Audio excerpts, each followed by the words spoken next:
Hey friend, welcome to another episode of Good Content. Today we are talking a reel that I swear by. If you've been following me on Instagram for a little bit, you may have even seen some versions of these hooks that I love to share. But we're going to dive into exactly why they work so well and why they not only go viral, but they convert from views to followers. That's huge. That's what we want, right? We don't want to go viral just to go viral. We want to go reach the masses of our target market. And I call this reel the "that's me" reel, meaning when your people see it, they literally go, "Oh my gosh, that's me. He's talking to me. She's talking to me. That business is talking to me. I am their person. I need that." Okay. And it's 3 parts. All right. And we're going to break it down. Now, let me pull up my clients just so that she just went viral again for like the 10th time since we've been working together. Or maybe not 10, but at least like 7 or 8 reels she's had go viral. I talked about her on this podcast before. She's more than doubled her sales, quadrupled her following, quadrupled her email list. It's not just about virality. It's about business, right? Within 3 months of working together, she was like, I've already made my sales that I normally make in a quarter in a month. So trust me when I say, if she can do it, you can do it. She loves working with me and I love working with her. And the reason she loves it is because she's really busy and she's also an introvert and doesn't really want to like put herself out there and do reels that she doesn't want to. And all the reels that we create together take her literally 5 minutes to create. Even her scripts, like they're just easy peasy. So the one that went viral the other day is the same one, the same type of hook that I've been using for the past year with clients and help them go viral. Now, it has 3 parts. So I'm going to break down those 3 parts. Are you ready? And again, this comes down to good content because it makes people feel seen. And at the end of the day, we are on social media, feel validated, seen, heard. Of course, we want helpful, useful stuff. Of course, we want humor. But in that, we feel seen. It's like someone's giving us this tip. It makes us feel heard because we needed that. But really, like I said, when it comes down to those 4 pillars I teach you guys, the humor pillar and the heard are the big ones for this. But what's so cool about this prompt that I'm about to give you and this formula of reels of this particular type of reel of the "that's me" reel is there's 3 really simple parts to it, but it really isn't like heavy on the education. It's just calling out like, "Hi, I'm an account that you need." It can be transcribed to something useful and helpful, and I'm going to tell you that in a second. So depending on your audience, you know your people, right? You've been doing your market research. You know what your people are looking for, what they're engaging with, why they're picking up their phone. So I'm going to give you some examples for this, but this is what hers said. And I'm going to read it. Actually, hold on. I'm just going to tell you what the 3 parts are.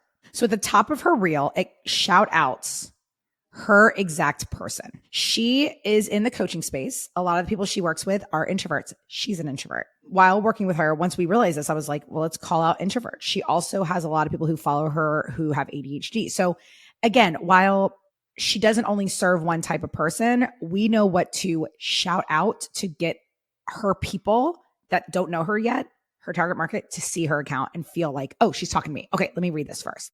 So number 1 is calling out your target market. That is the first piece that needs to be in your copy on the reel.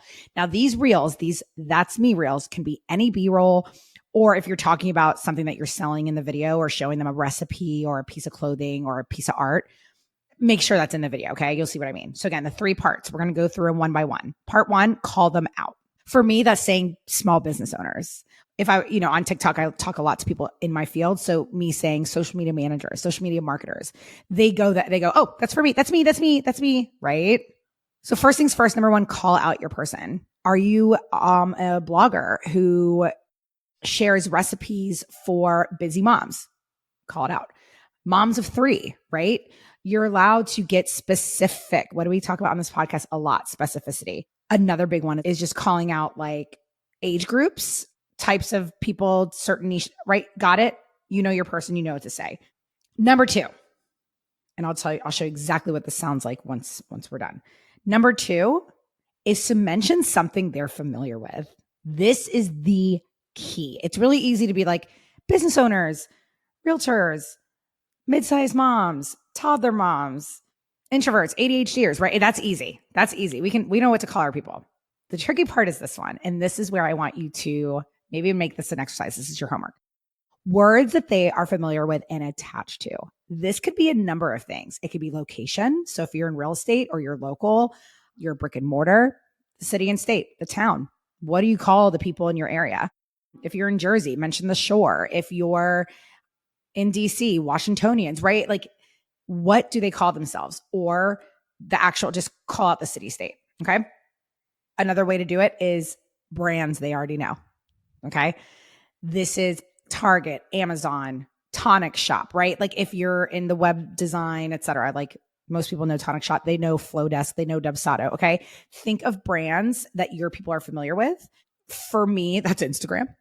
For me, that's Reels. So obviously if I shout out Reel, Instagram, I know my people know those words because their goal is growing on Instagram and selling. So other ways to do this, right? Phrases. So locations, brands, phrases that they know. Again, or it could even be, when I say brands, it could be like TV shows they watch, magazines they read, podcasts they listen to, anything that they go, wait, I shop there. I watch that. I say that all the time. I live there. Okay. That's number 2. So number 1, call out their name. Number 2, phrases, words, brands, something they attach to. And then the third is painting the desire, the pain point they might not necessarily know they have, right? So that could look like, I saw a great one the other day from a creator saying like, here we go, ready? I'm going to do it. POV, you're a mid-size mom, whatever, meaning your body type, you're not like a size 2, you're right in the middle, right? You're a mid-size mom, called out a person who doesn't like to show their arms or something like that. That's the pain point, the desire. And you find this dress from blank. And it was like Amazon or Target. She did 1, 2, 3. And again, those can be, they don't have to be in 1, 2, 3 order. Got it? I just did 1 and then 3 and then 2. See what I mean? They don't have to be in order of this, that, the third. You just need to mention those 3 things in this type of reel, because what this reel is doing is saying, hi, I'm sharing content for you and you need to be following or you're missing out. That's what this reel does. So while that one actually did educate and was useful to people and helpful because you're like, hi, this dress, she could have said, POV, you're a mid-sized mom with toddlers. Like maybe you want to get that specific, who spends her days shopping at Target but doesn't know what to buy, and you find my account. So there you go. Mid-sized mom, Target, because if that's your specialty, you share lots of stuff from Target, Walmart, or something. And then the third is the desire. They need someone. You are their guide. Okay. You can do this in so many ways. So again, if you've been following me on Instagram for a while, you know, I helped like literally, when I say over 100 people go viral with this prompt, and it was all POV, you're tired, you're a blank target market. What do they call? Mom, parent, woman over 40, realtor in blah, blah, whatever, right? You're a blank, you're a business owner, you're a tired of, or who wants to blank. There's the desire, the pain point. And then you find my account or whatever. This version of my That's Me reel takes it even one step further. And this is what has helped my client go viral so many times. We dropped something they are already familiar with. Okay. So that takes that prompt one step further. So for her, she said, let me grab it. Introverts, beware. That was her first hook. Introverts, beware. If you learn how to become a transcript proofreader, you make money reading true crime, because she's in the proofreading space as a coach. True crime was the phrase that grabbed their attention. If I'm an introvert, I'm like, sure, she's talking to me. Oh, true crime. I'm an introvert and I like true crime. Do you see what I mean? Bam, bam, thank you, ma'am. They attached to it. Introverts beware. If you learn how to become a transcript proofreader, you can make money reading true crime and fixing mistakes while working from anywhere. That's the desire they don't know they have yet. And they're like, I want to work from everywhere and read true crime. Do you see how easy that is? And when I say we have done this for her 5, 6, 7 times, and every single time it goes viral. She also mentions certain true crime books and characters that people can attach to. I'm not going to give away all her secrets, but because of that, not only does an introvert go, oh, that's me, but they also go, oh yeah, I used to watch that show. I've read that book. And oh my gosh, she's going to teach me how to make an extra whatever, da, da, da, da. Okay. Other ways to do this. I had another person do this who said something like, POV, you're a 2024 bride. Boom.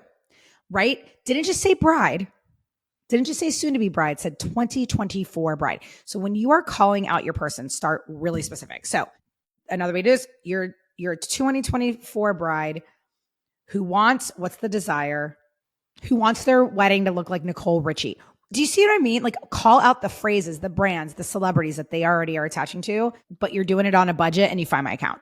What's the pain point? They're on a budget, but they want the Sophia Richie wedding. Do you see where I'm going here? You can do it if you are a plumber.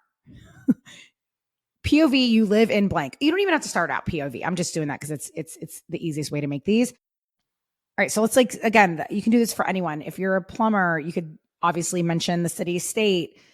You want a house, an HGTV worthy house. Do you see what I mean? Like you're watching HGTV and you wish you could do this, but you're on a budget and you find our account. You guys, call out the name of the person, mention something they're already familiar with that they can attach to and familiarize themselves with, and then end it with how you are the hero or how the product you found is the hero or your course is the hero. What is it?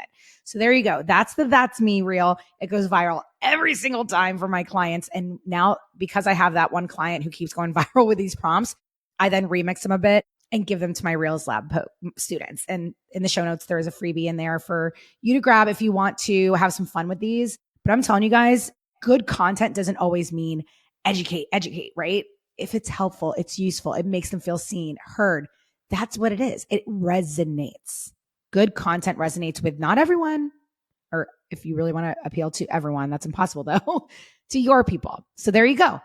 Have fun creating that good, awesome content. I can't wait to hear how it goes, and I'll talk to you next week.